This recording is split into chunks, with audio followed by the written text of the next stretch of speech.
Good evening, ladies and gentlemen. I've just hit Amelia in the face with a microphone. I'm speaking at normal level. Why don't you shut up? Okay, we have to do this quietly. We don't have to fucking whisper. We can't whisper.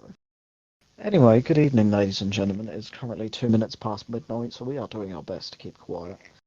I'm your always present, omniscient, egotistical host, He's Purple. got a big fucking ego. Stop whispering. Just fucking speak. It's not going to pick you up. Oh my, I'm just going to fucking restart this at this rate if you're not just going to fucking do it properly. I mean, Anyway, I'm your egotistical host, Purple Midnight 8. you mean you have a... Yes, that's what that means. Anyway, this is the worst fucking start we've had, and we've had some bad ones. I am joined by Madam Fuckface, aka... Oh, you fucking cunt. aka Amelia. We've gone past the honeymoon stage now. Yeah, now it's just hate. We're joined by a very special Grace. Great. Yes. Normally. He has breathing problems. Yeah, who's deaf? Well, anyway, we are joined by our special guest, special co-host, Silver. He is back for another episode. He is currently sat across Amelia's leg. He likes this film, what can I say? Yeah, he saw that we were reviewing a film, and he's doing better because he's managed to knock the tooth out that was giving him grief. He is back for another review, and he is ready and willing. He is ready to snore his little head off. Anyway, so we are here He with... looked up at you like, yes, what we were doing today? Yes, we are reviewing Homecoming today. He's like, I used to watch this when... Yeah. You and him, but we'll get into that in a second. I'll have you do like a little... I know you want to talk about this film because this is one of your old favourites, so... We're looking at Homecoming, not Spider-Man, not any other film called Homecoming. We are looking at the 2009 independent horror thriller directed by Morgan Freeman, but not that Morgan Freeman. I did not know that it was independent. I found this in Blockbuster. Rest in peace, Blockbuster. Rip, pouring out for my homies at Blockbuster. Directed by Morgan J. Freeman, but not Morgan Freeman, the actor with a gorgeous voice. And it's written by Katie L. Fetting, Jake Gold, I think that's meant to say Goldberger, but I forgot the B, and Frank Hanna. So, this is Amelia's pick for today, because we're hopefully planning on doing more a week, because I keep wanting to do more, but we'll see. This is Amelia's pick, so I thought I'd... Literally, between the two of us, there's 3 channels in total, because I have 2, you have 1. But then side note, you also have the Lego. We have a lot, but that's unrelated to what I was just on about, so I don't know where that was coming from. So I've just now noticed I've got the cat, the TikTok meme at the Yeah. moment. my current, because we use this to record Discord. No, we use Discord to record the voiceovers for this because it's just easier and it's convenient, and we can use the Xbox mic as a way of Crackheads at the Bus Stop, I believe is what that's what I'm going to call my first album, is Crackheads at the Bus Stop. Anyway, yeah, we use Discord to record, and my current profile picture is a very upset looking cat. It's currently a meme. It probably won't be in about 5 minutes because that's internet culture. It used to be Silver, but I thought I'd change it because I like to change it every now and then on Discord for my own entertainment. So, I'll pass you over to my main co-host Amelia, who I think wants to give a little story on this because this is her film, and Oh, do I? I could just give you the summary of the film in 5 minutes and we could be done. yeah, we could be done. I But mean, how many pages did you get this week? 'Cause like 2 and like he's 2 got fucking paragraphs. 2 for this film, and I can sum it up all for you guys in 5 minutes. Yeah, but it's not a review if we don't go in detail. Just because you do your book, you bang a book review out in like 7 minutes. Because you have to take the juiciest parts. I did. There was a lot of this film where there's a lot of scenes that I didn't see the point of. Okay, basically, we have a psychopath of a female. It's nice to not have a male this time. Anyway, we'll get into that later on, but this is because this is Amelia's pitch. This is quite This is a film from my childhood. Well, a Not my childhood. teenagerhood. Teenagehood. I left school in 2012. This came out in 2009. I started high school in 2012. Shut up. She's old.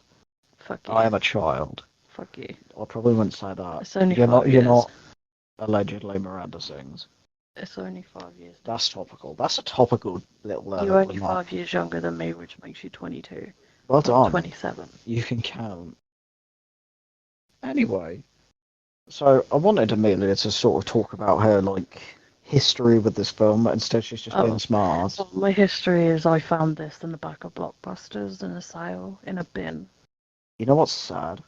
Is there are people out there who have never heard of Blockbuster Then and just never experienced a Blockbuster. just fuck off. It's like never experienced. Kill yourself. Be creative. No, we're not going to get into that. Anyway, shall we actually get on with the review?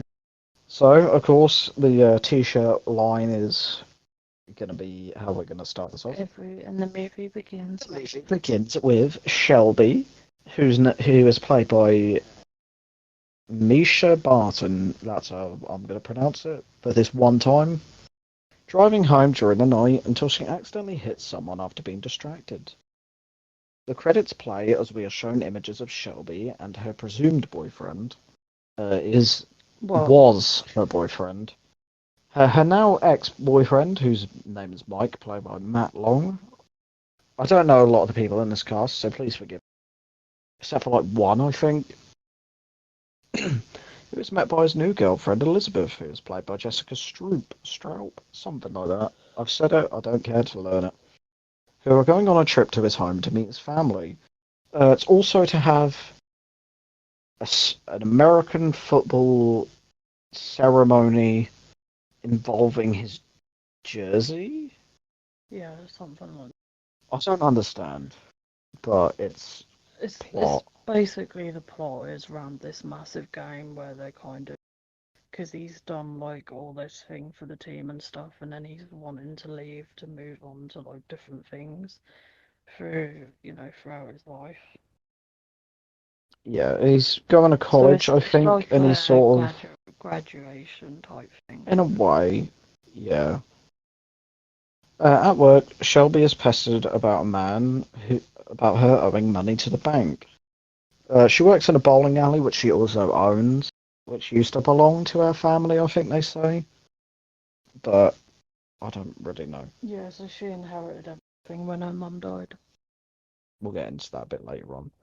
A police officer named Billy, who is played by Michael Landers. He is the only cast member who I recognise. He also coincidentally played a police officer in Final Destination 2, which you didn't recognise until I said it's the one that has the Silver just shook his head and spat on me. Thanks, mate.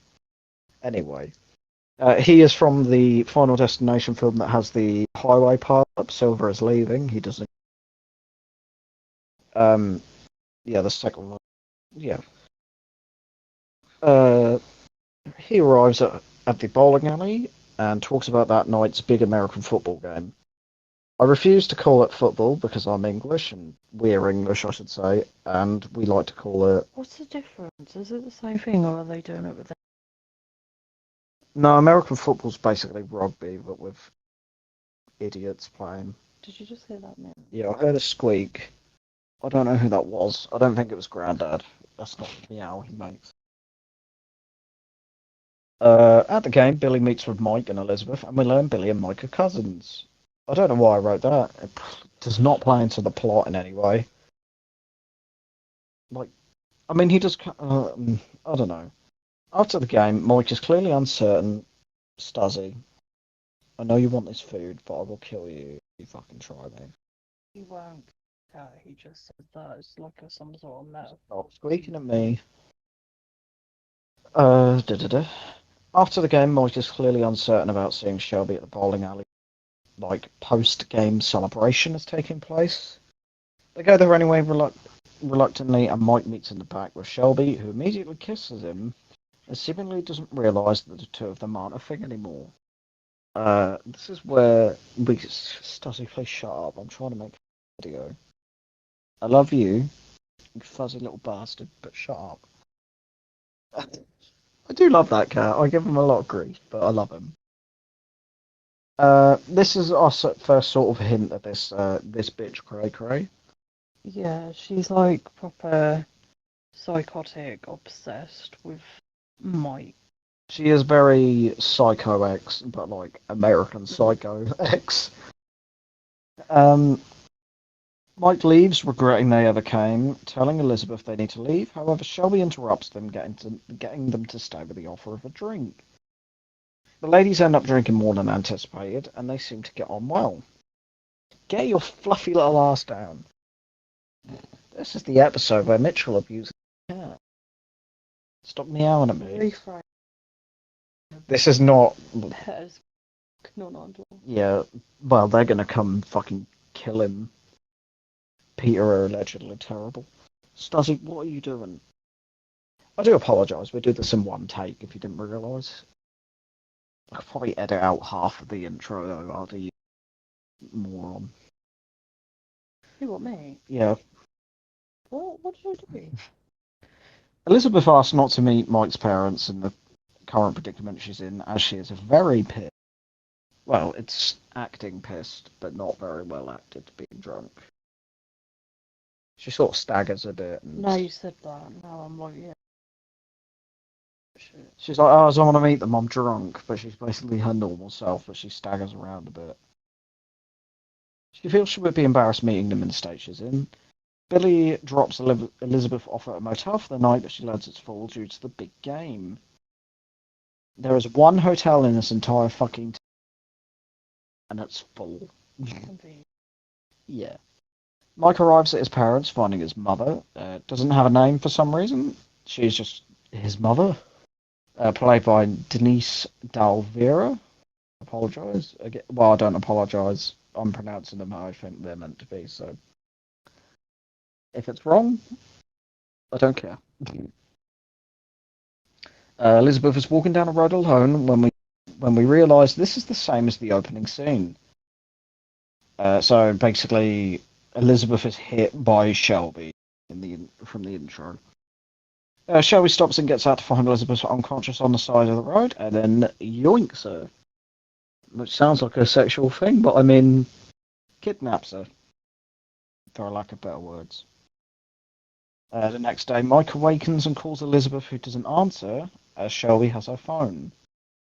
Shelby heads up, and we see she has Elizabeth in a bed hooked up to an IV. It's very much.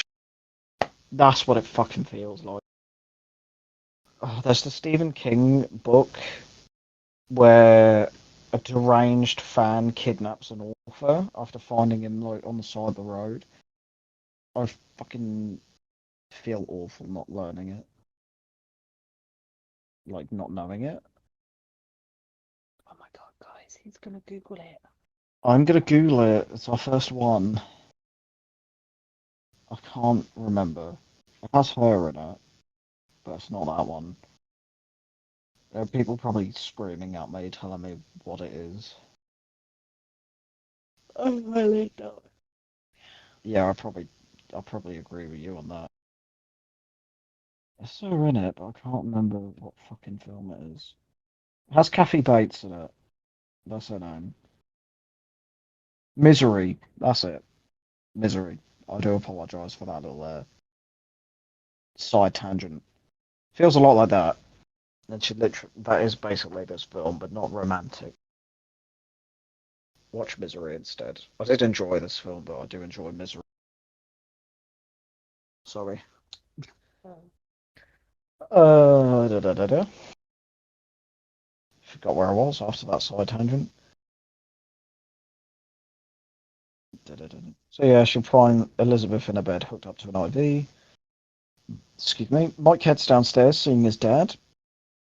I think his name is Doug, but I don't know. I can't remember. Played by Philip Winters, and Billy also.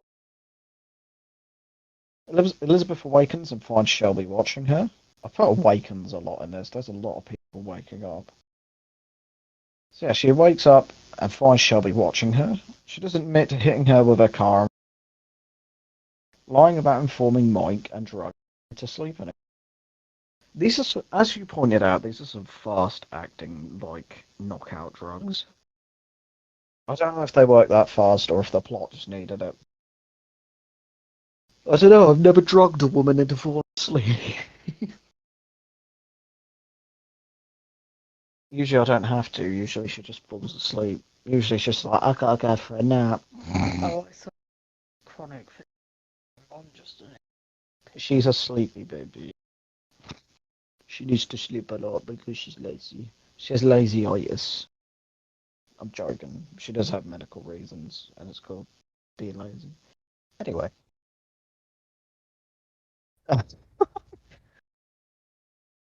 Billy and Mike have gone on a little fishing trip, and while they're there, Mike is worried Elizabeth not responding to any messages or his calls. Elizabeth once again wakes up later on while Shelby is not home. That's important that I put it there. Billy and Mike arrive at the motel to pick up, but the clerk tells them that she is at the motel.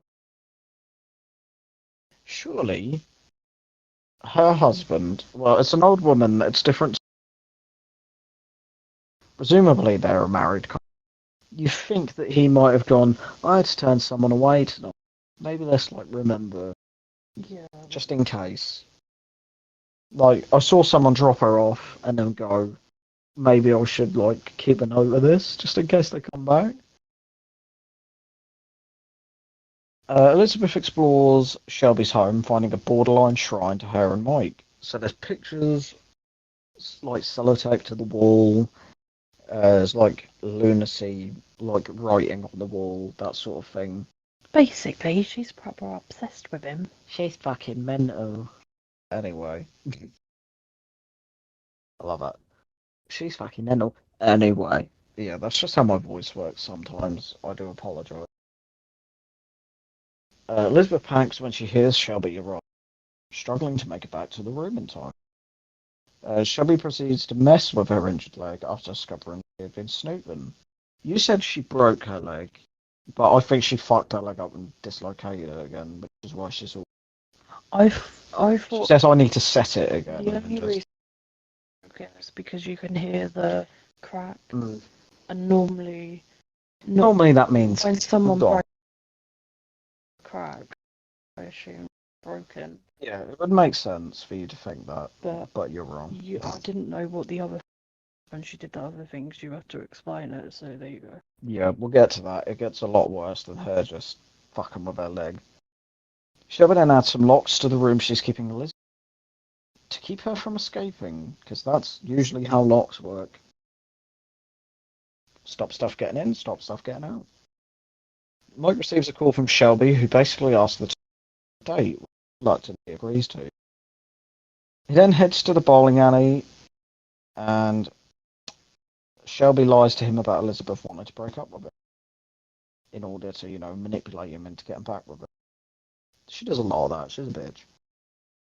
She tries to comfort him, but he leaves instead. Shelby once again drugs Elizabeth, however, she doesn't have the drip in, so it doesn't work. Shelby leaves the door open and heads outside as Elizabeth attempts to call for help, but is caught by Shelby. Shelby yells at her and denies kidnapping her, saying she is only trying to help her. Billy and Mike are at the police station.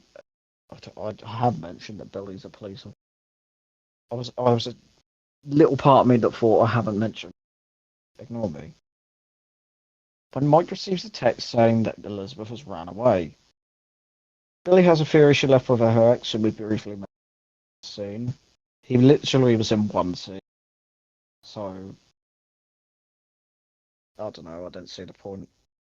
That was a bit weird. Mm. Billy seems to accept this theory, and they decide, fuck it, let's get drunk. Shelby taunts Elizabeth by modelling some lingerie to impress Mike with. And then, at the bar that night, Mike sees Shelby, who proceeds to immediately make fuck me eyes to him at a bar. She walks away as he follows her. The two of them then proceed to have some very PG sex. To be fair, they don't have sex, but there's a lot of touchy, like unbuckling of the trousers. It's just, it's. We do not want any new. in order to not make it a 15 or whatever it is. Uh, Bless you. the baby is very the grumpy old man is, I don't know what you want to call that, Thirsty. slobbery. Mike, however, seems to have second thoughts about it and leaves her behind. She just cries. She does that quite a bit in this. The next day, Shelby continues to be an absolute cunt by taunting Elizabeth while giving her breakfast. The doorbell rings and Shelby knocks Elizabeth out. Literally just decks her across the face. Like, doesn't even bother with the drug. Just bats her one across the face. She's out. She's not caring anymore. She answers the door to the man from the bar, Lloyd. I wrote it here because I didn't write it earlier. I just added that in while we were speaking. Uh, Elizabeth tries to make herself known to Lloyd, who is telling her that she will lose her house in the bowling alley because she's behind on payments. Don't see the point of Lloyd as a character. Yes. He was a bit. But the whole side plot of her possibly losing was a bit unnecessary. It felt a bit like Paddon. It's just strange. Lloyd leaves and Elizabeth tries to call out to him, but Shelby intervenes, causing him not to notice. Shelby then shuts her in the bathroom and leaves. I didn't realise how much I wrote Shelby. Like, I never want to hear this name ever. Like, I'm just looking up and down the. It's awful. It's just awful. Excuse me. Oh, yeah. Num, num. Shelby visits Mike at his parents' house where he and his friends, also Billy, I forgot to write down, are having a poker game. Elizabeth removes the toilet cistern lid, the top of the tank in the back, if you don't know what cistern is, finding images of Shelby's mother and evidence pointing towards her poisoning her. It's heavily implied, basically confirmed. So I'm counting her as murdered by her. I will say, we're not going to be doing our best kill thing just because there's not enough people who die in this account to do that sort of thing for. So, sorry. We usually do that with these kind of like, well, horror films. There was Two people die and one of them's off screen. So we're a bit like, nah, there's not much point. Shelby takes Mike outside to show him a jacket that she stole from Elizabeth that was a gift for him. Mike decides he wants to completely cut ties off with Shelby. Billy berates him for not deciding to get back with her after he believed that Elizabeth had done him on her. Shelby then returns home, only to be ambushed by Elizabeth, who once more tries to make an escape. However, while trying to escape, Shelby's car alarm will off, revealing her location to Shelby. Shelby, who grabs her and who ties her up and, in one of the most disgusting, like, low-budget moments, cuts her Achilles tendons. Which, as I explained to you, is basically the things that allow your legs to work. It's fucked. So yeah, she basically cripples her. The next day, Mike is getting ready for the ceremony while Shelby is also the same. Elizabeth awakens as a doorbell rings once more. However, this time it's Billy who wanted to ride to the ceremony. Elizabeth manages to get the strength to cut the power to the house, basically alerting Billy. Billy offers to go and sort it out, finding Elizabeth, however, axing Billy in the chest before shooting him. It's very out of nowhere, it's very surprising. It's a shame, really, because he was a pretty good character, but we had to have a bit more stakes, per se. Sometime later, Elizabeth watches as Shelby set fire to Billy's corpse outside. At the ceremony, Mike notices some initials. Oh, what was that? I'm seeing shit. Mike notices some initials on a jacket that realize that Shelby has Elizabeth and fails to contact Billy for pretty obvious reasons that I don't need to explain. He wasn't able to contact him. Starzy is once again trying to go for the food. That is not part of the film. Starzy is not in this film. He runs all the way to Shelby's, which I can't imagine was a short distance. He could have just said, "Look, someone's kidnapped my girlfriend. Help me." And calls out to her. Mike runs down to the basement, but Shelby follows him with Billy's gun. Bless you, Silver. Shooting him in the leg, which does nothing for him. He gets shot in the leg and it's fine. He gets shot like right in the kneecap. He rushes her and bangs her head gently against, knocking her out for a second, and takes her gun, freeing Elizabeth in the process. Shelby follows them upstairs, but they overpower her repeatedly. She stops moving. Mike picks up Elizabeth and they escape the house together. So not only does he have the strength to rush an armed person and incapacitate, he then has the strength to pick her up and carry her. Like, he's got one leg. So yeah, he picks up Elizabeth and they escape the house together, and the movie ends with one last shot of Shelby's body. A home video of her and Mike plays before he picks up. The end. And that was Homecoming. What are your thoughts? I mean, I liked it. It's nice to have, well, not in a nice way. It's kind of nice to have it from, because you always hear of the It's male. always psycho ex-boyfriends, and it's nice to have a Yeah. change up for a change. Thanks, I was struggling. I was just You're fine. struggling. No, so we'll go make sure he's okay once we've finished up here. Yeah, it was a good film. There was a lot of similarities to other films, unfortunately, but that's going to happen because originality is extremely difficult in this day and age. Sorry, I've completely gone blank. Um, yeah, overall it was fine. I didn't mind it. I did enjoy it. I found a lot of the scenes a bit unnecessary. A lot of, like there's a few bits of logic sure about.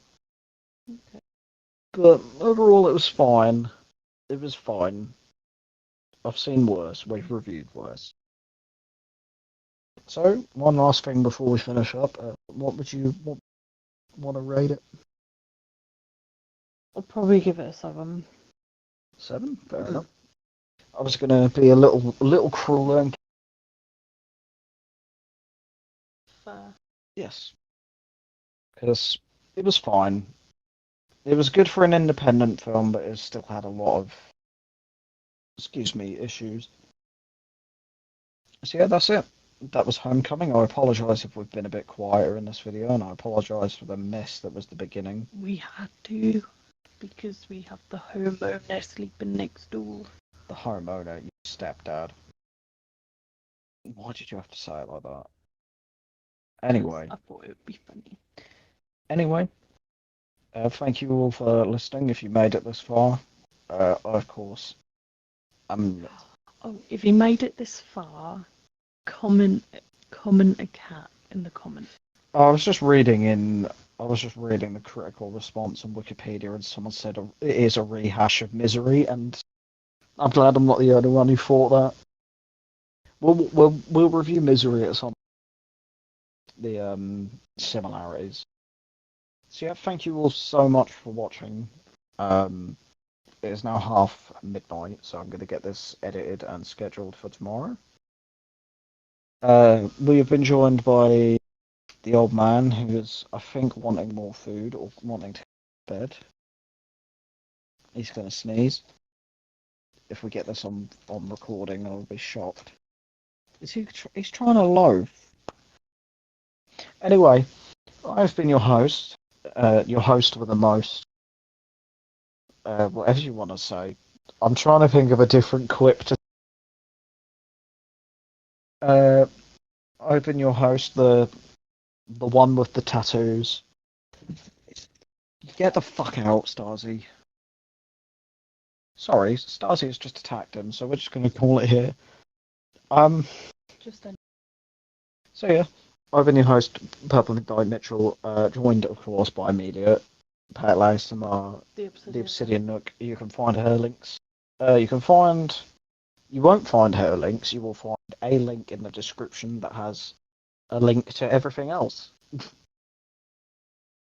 Because I was sick of typing everything out. I'm going to make sure the cat is okay. And we will see you possibly later this week. So yeah, it'll be my turn. So it'll be a film that people may have heard. Have a good one.